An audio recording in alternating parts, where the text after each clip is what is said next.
In today's video, we are going to show you how to add new tags in Asana.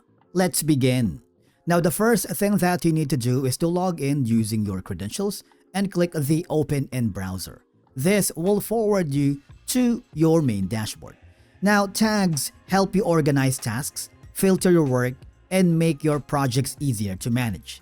For you to be able to add new tags in Asana, I want you to click on the task that you wanted to add new tags to. For example, in my case, alright, I have been working on a specific tasks, but it has already a tags added. For you to be able to add a new tag, all I have to do is click this.